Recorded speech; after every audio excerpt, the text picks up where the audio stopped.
En décembre 2013, ce fut un peu comme Noël, ce fut le printemps russe, comme on pourrait l'appeler. Les 2 Pussy Riot incarcérés et Mikhail Khodorkovsky furent relâchés. On peut rappeler que les 3 punkettes avaient été condamnées à 2 ans de camp en 2012 et que 2 d'entre elles étaient restées en détention. Quant à l'ancien oligarque russe, il fut prisonnier pendant plus de 10 ans. C'est une paille. Que s'est-il passé? Vladimir Poutine aurait-il vu la lumière? Serait-il devenu libéral? Machiavel, qu'on va utiliser ici, dans un passage célèbre de son fameux livre Le Prince, se demande s'il vaut mieux pour un dirigeant, un prince, être cruel ou clément, et s'il vaut mieux être aimé ou craint de son peuple. On va essayer donc d'appliquer cette philosophie à Vladimir Poutine. Machiavel est un penseur subversif. Il reprend la forme classique des ouvrages de son temps appelés Miroirs du prince, où l'on conseille tout à fait classiquement au prince d'avoir toutes les vertus. Ça devait être un super prince. Sauf que chez Machiavel, ce ne sont pas les vertus qui sont mises en avant, mais comme on s'en doute, la ruse et l'absence de scrupules, qui seuls permettent de se maintenir au pouvoir et d'avoir une stabilité.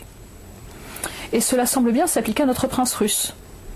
Mais encore plus à la question de savoir s'il faut être aimé ou craint. Machiavel répond qu'il faudrait l'un et l'autre, idéalement.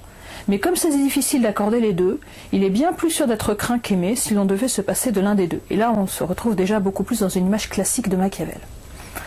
Mais en plus, les hommes, en cas de problème, hésitent moins à nuire à quelqu'un qu'ils aiment qu'à quelqu'un qu'ils craignent. La messe semble donc dite. Vladimir Poutine a condamné les punkettes des Pussy Riot à 2 ans de camp pour une chanson punk dans une église. Et son opposant Mikhail Khodorkovsky a été condamné d'abord à 9 ans en 2005, puis sa condamnation a été alourdie en 2010 et il n'était pas à l'abri d'un 3e procès qui devait se tenir bientôt. En faisant cela, Vladimir Poutine, en fait, fait œuvre de bon prince machiavélien. Il se fait craindre, et en se faisant craindre, il fait 2 choses. Il affermit son pouvoir personnel et il stabilise son pays, bien qu'on puisse se demander à quel prix. Mais pour Machiavel, s'il faut une telle scélératesse chez le prince, c'est que nous, ces sujets, on n'est pas si blancs. Les hommes, comme il le dit, sont ingrats, changeants, simulateurs et dissimulateurs, lâches devant le danger, rien que ça, et cupides devant le gain, etc., etc. Si le prince est donc un salaud, c'est qu'ils font au moins ça pour nous dompter, et parce que compter sur nous en cas de coup dur, c'est être bien naïf. Comme dit Machiavel, l'homme qui en toute chose veut faire profession de bonté se ruine inéluctablement parmi tant d'hommes qui n'ont aucune bonté. On est méchant. Pourtant, et c'est ici que cela nous rappelle l'actualité, le prince ne doit pas dédaigner de faire quelques bienfaits de temps en temps, histoire de paraître clément ou libéral pour s'attacher son peuple.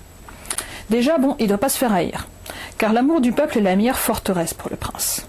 Il est nécessaire à un prince d'avoir le peuple pour ami, autrement, dans l'adversité, il n'a nul remède.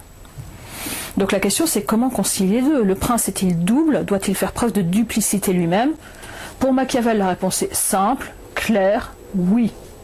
Machiavel explique que quand on a une somme de cruauté à faire, autant faire tout d'un coup, parce que ça génère moins de ressentiment chez les victimes, alors que les bienfaits, on doit les dispenser peu à peu afin qu'on les goûte mieux.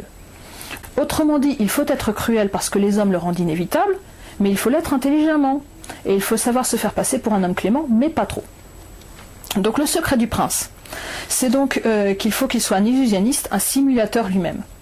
Comme le dit Machiavel, il faut être renard et lion. Courageux comme un lion pour faire face aux ennemis, mais aussi rusé comme un renard pour voir les pièges et les éviter. Et cette notion de ruse est centrale, c'est elle qui dicte le comportement du prince. En fait, le prince n'a pas à être clément ou être généreux, il suffit qu'il le paraisse suffisamment pour servir ses desseins.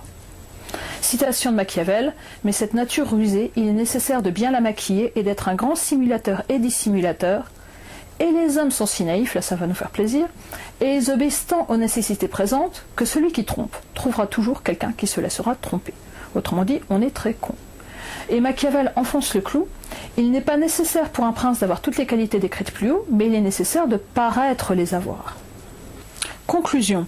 Autrement dit, pour être un bon prince, Vladimir Poutine n'a pas besoin particulièrement de ressentir de la pitié pour ses opposants, qu'il envoie d'ailleurs en camp ou en prison.